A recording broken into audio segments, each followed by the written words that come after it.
Kun sagantaa BBC Afaan Oromooti. Nu waliin tura.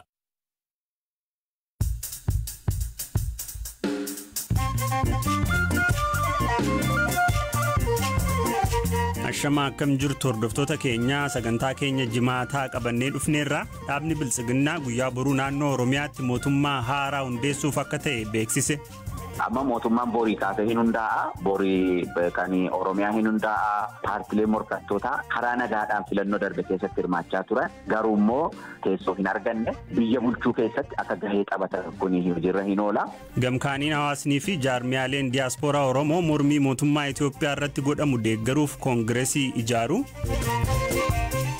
Atleet Qananiisaa Baqqalaa maaraatoonii Berliin mo'achuuf haala gaariirra jira jechuu. Amma guutumaa guutuutti fayyaan koo baay'ee gaariidha. Egaa qophiisi baay'ee gaarii hojjedha. Odeessaalee biroos qabnaa Galaanaa Balaa nu waliin tura.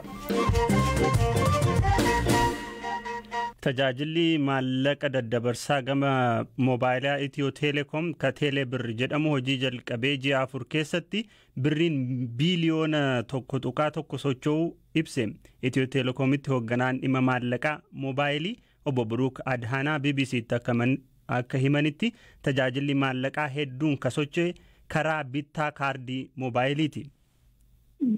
Almost agalgilootun kaጀመርን 4 ወር ሞልቶናል. Erga tajaajila kana eegallee gara ji'a 4 ta'eera. Caamsaa 11 eegalle. Amma fayyadamtoota miiliyoona 6 ta'an qabna. Teeleebir fayyadamuun hanga ammaatti daldalli miiliyoona 10 ta'u gaggeeffameera. Walumaa galatti hanga ammaatti Teeleebir fayyadamuun birriin biiliyoona 1.1 ta'u socho'eera. Tajaajilli yeroo bilbila bitachuu maallaqa harkaa caalaa kan sochoosudha. Inni itti aanu tajaajila kana fayyadamuun maallaqa namni tokko gara nama biraatti ergudha. Egaa maallaqi hagi kun akka socho'uuf tajaajilli akka herrega baankii Teeleebir waliin wal qabsiisuu gabaa deemanii Teeleebir fayyadamuun kaffaltii gaggeessuu fi biroon kanneen gumaachanidha. Tajaajilli kun uummata bal'aa bira geessisuuf hojii dabalataa akka hojjechaa jiran ka himan Obbo Buruuk kana dhugeessuufis tajaajiloota haaraa dhiyeessuuf karoorfanneerraa jedhan.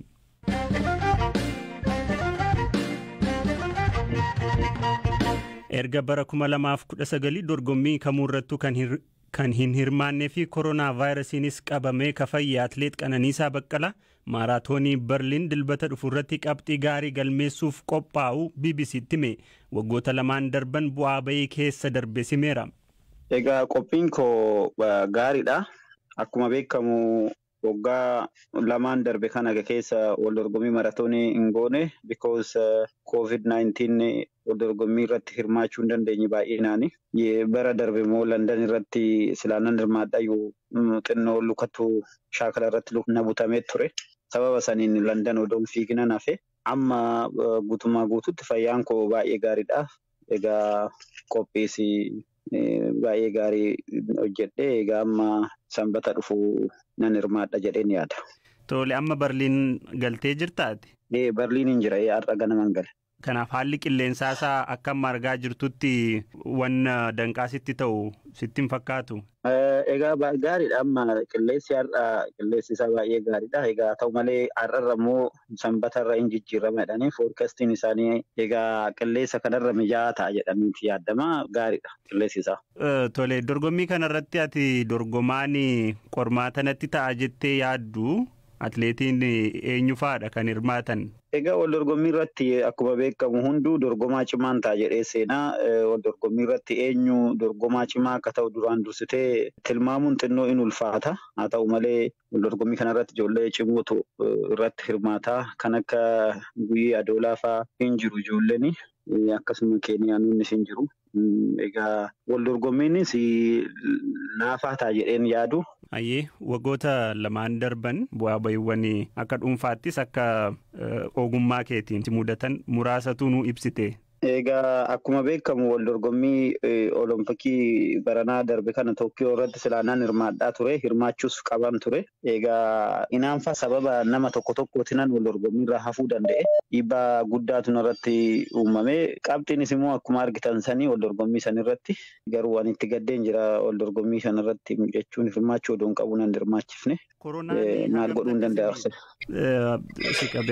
Haa ta'u koronaa irraa dandamadheen ture. Koronaa baay'ee sin dhukkubsanne qormaata irratti ofirratti arge malee akkasumas dhukkubbiin dhukkub hin jiru. Haaluma laayyoottanii irraa dandamadhee yeroo sanii.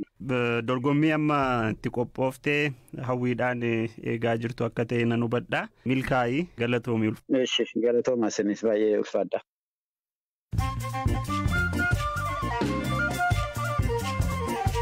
Dhaggeeffattoota gidduutti ammoo odeessaalee gaggabaaboo muraasa. Hoogganaan duraanii amantaa Taalibaan adabbii cimaa akka ajjechaa fi qaama hir'isuu Afgaanistaan keessatti deebi'uufi jedhan. Mullaa Nuruddin Turaabii amma mana hidhaa hoogganaa akka jiru AP'tti akka himetti adabbiin qaama hir'isuu haaraan nageenyaaf barbaachisaadha jedhan. Adabbiin akkasii kun akka Taalibaan bara 1990 keessa gochaa ture san uummata fuulduratti kan raawwatamu hin ta'u. Mootummaan UK Itoophiyaa dabalatee deeggarsa maallaqaa biyyoota naannichaaf kennu hir'isuuf murteessu beeksise. Koreen paarlaamaa UK ammoo deeggarsa maallaqaa mootummoota biyyoota Afrikaa muraasaaf kennu hir'isuuf murteessuun of tuulummaadhaa akka malees nama mufachiisaa jechuun qeeqeera.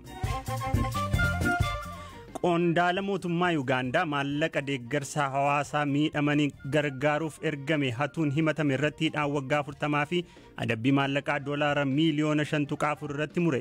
Waajjira ministeera muummeetti hojjetaa herreegaa akka ture Godfrey Kazindaa walumaa galatti maallaqa $26 miiliyoona 26.4 hatuusaa AFP'tu gabaase.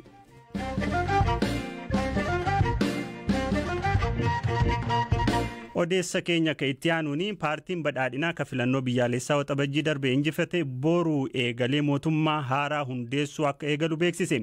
Dubbii himaan dhaabichaa Dr. Biqilaa Urrisaa ibsa BBC'f kennaniin guyyaa boruu mootummaan haaraan naannoo Oromiyaa akka hundaa'u himaniiru. Kana keessattis dhaabbileen mormituu dorgomanii garuu ammoo hin injifanne biyya bulchuu keessatti hiree akka qabaatan ni godhamaa jedhan. Hundaa'uun qophiin taasifamaa ture sun gaafii uummataa karaa deebisuu danda'uun mootummaan amma hundaa'u kun dhaabbii cimaa qabaatee akkamittiin gaafii uummataa deebisuu danda'a karaa jedhuun ilaalamaa jira jechaadha malee seeremoonii isaa miti jechuudha. Akkaataa gaafii uummataa deebisuu dandeenyuun qophiin taasifamaa ture. Amma dura ministeerri muummee Abiy Ahmed dhaabbilee siyaasaa filannoo keessatti hirmaatanii garuu immoo hin milkaa'iniif mootummaa haaraa ijaaramu keessatti gahee akka qabaatan aangoon kennamuufi akka danda'u ibsanii turan. Sun sadarkaa naannoo Oromiyaattis sadarkaa federaalaattis raawwatamuuf deema.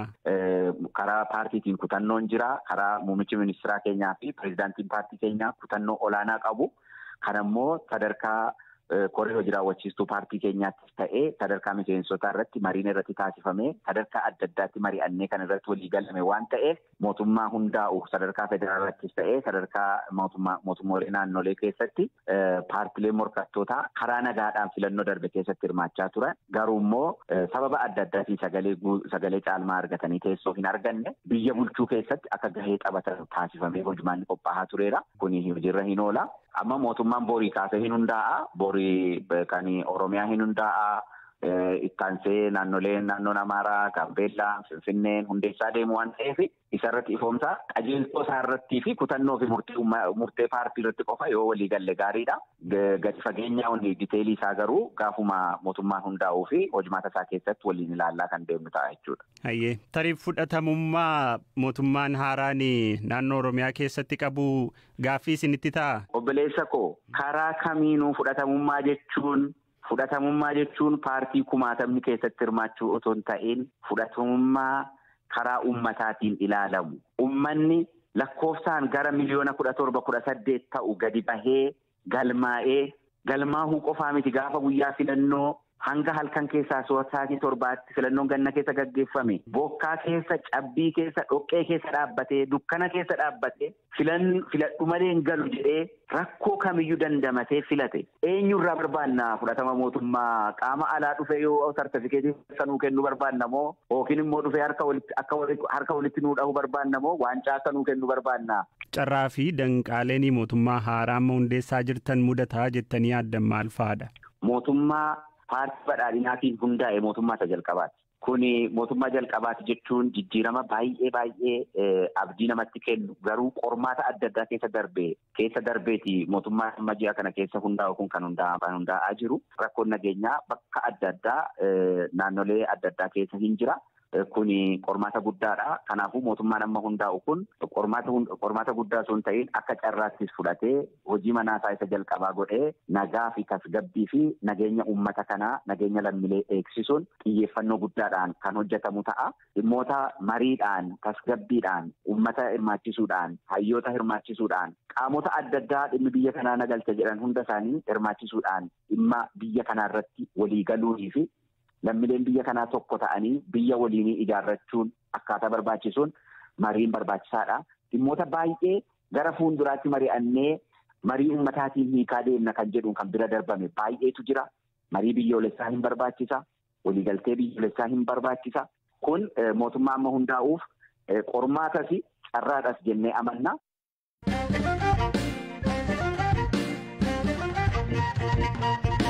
Gama kaaniin hawaasnii fi jaarmiyaaleen Oromoo diyaaspooraa tibba kana Ameerikaa Minisootaatti wal arguun Koongireesii Oromoo idil addunyaa hundeessuun hooggantoota filataniiru. Koongireesiin ogeeyyii fi waldaalee kutaalee addunyaa garaagaraa irra jiraniin hundeeffame kun mormii mootummaa Itoophiyaa irratti biyya keessatti adeemaa jiru utubuuf hundaa'ee jedhan dura teessuu itti aantuu Koongireesii kanaa ta'uun kan filataman Aadde Shubbee Shamsaddiin. Kaayyoo koongireesii kanaa fi maaliif mootummaa Itoophiyaa amma jiru akka morman gaafanneerra. Assembliidha bakka Oromoon itti walitti dhuftee yaada adda addaa wal dabarfattee itti haasoo murtiirras gahanii akkamitti dura deemnaa waan jedhu irrattis murtii adda addaa dabarsanii bakka ka'anidha. Akkuma ati jettee World Oromoo Koongireesiin torbaan dabre hundeeffamee ture. Kaayyoon isaatis qabeenya Oromoodhaa kan biyya alaa keessa jiru kana walitti deebisuudha. Walitti furteessinee akka karaa tartiiba qabuun karaa qindaa'een qabsoo Oromoodhaa kan biyya keessaa deemaa jirtu tana bira dhaabannuudha kaayyoon isaa. Iskilii adda addaa kan qabnu yoo walitti deebifnee bakka takkatti deebine irra humna nuu taha. Qabsoo teenya kan nuti gargaaru jirru tanas irra humneessuus dandeenya. Tartiibaanis akka isiin galma geessisuus dandeenya jechuudha. Mootummaan Itoophiyaa keessatti amma jiru dantaa Oromoo kabajee dimookiraasii biyya keessatti fiduudhaaf carraaqaa jira jedhee deeggaruutti jirutu jira qaamni diyaaspooraa. Gam keessaniin immoo hawaasni gariin mootummaa kana mormuu fi warra morman jajjabeessuutti karoora baasachaa jira. Maaliif mootummaa kana deeggaruu cimsuu irratti maaf hin xiyyeeffanne? Dhuga wanni ati jette warri Oromoo diyaaspooraa keessaa warri PP gargaarus numa jira. Garuu oduma jiraniitu mootummaan kun mootummuma deddeebi'ee ilmaan Oromoo karaa adda addaatiin miidhaa jiru, ilmaan Oromoo ajjeesaa jiru, saba Oromoodhaa karaa politikaatiin cunqursaa adda addaa irra gaggeessaa jiru. Mootummaan kun gabaabdumatti mootummaa Oromummaa balleessuudhaaf dhaabbate. Mootummaa saba Oromoo balleessuuf dhaabbate. Mootummaa biyya Oromoodhaa hiree karaa adda addaatiin hiree daangaa isiisan cabsee jalatti deebisuudhaaf mootummaa dhaabbateedha.